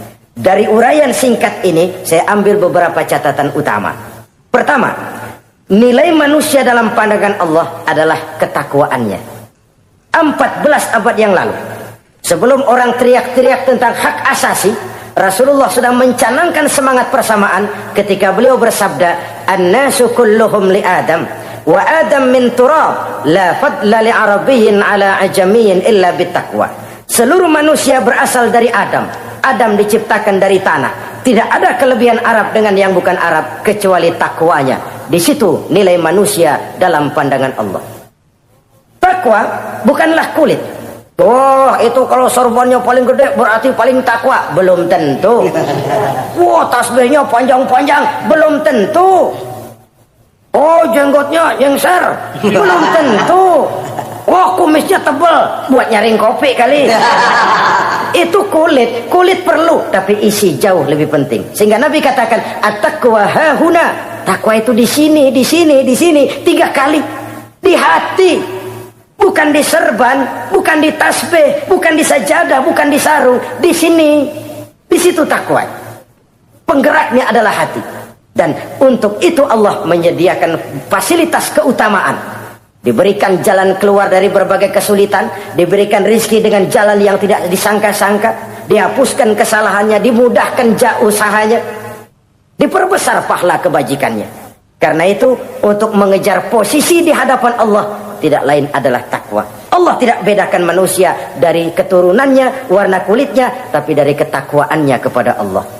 Orang yang takwa disebut muttaqin, dan itulah nilai tertinggi manusia di hadapan Allah Subhanahu wa taala. Semoga kita diberikan kekuatan untuk mencapai martabat takwa ini dan mendapat keutamaan-keutamaan seperti yang dijanjikan Allah. Sekian dulu jumpa kita kali ini. Insya Allah lain kesempatan kita jumpa kembali. Terima kasih atas segala perhatian. Mohon maaf atas segala kekurangan. Usikum wa iyaya bitaqwallah. Wassalamualaikum warahmatullahi wabarakatuh. Alhamdulillahirrabbilalamin. Demikianlah tausiah yang sangat luar biasa yang sudah disampaikan oleh guru kita almarhum Kiai Haji Zainuddin MZ. Tentunya banyak sekali ilmu, hikmah, dan manfaat yang bisa kita jadikan pelajaran dalam kehidupan kita sehari-hari. Sahabat beriman yang dimuliakan Allah. Mari kita doakan guru kita semoga beliau selalu berada di dalam naungan perlindungan dari Allah Subhanahu wa taala. Diampuni segala dosanya. Amin ya rabbal alamin. Demikian, wassalamualaikum warahmatullahi wabarakatuh. Setelah kita mendengarkan bersama kajian penuh ilmu, penuh hikmah dan manfaat yang sudah disampaikan oleh guru kita, almarhum Kiai Haji Zainuddin MZ. Sekarang mari kita lanjutkan aktivitas kita masing-masing. Kudoakan semoga sahabat-sahabatku semua selalu diberikan kesehatan, kelancaran, dan dimudahkan segala urusannya. Amin ya rabbal alamin. Sampai bertemu lagi di video ceramah selanjutnya. Wassalamualaikum warahmatullahi wabarakatuh.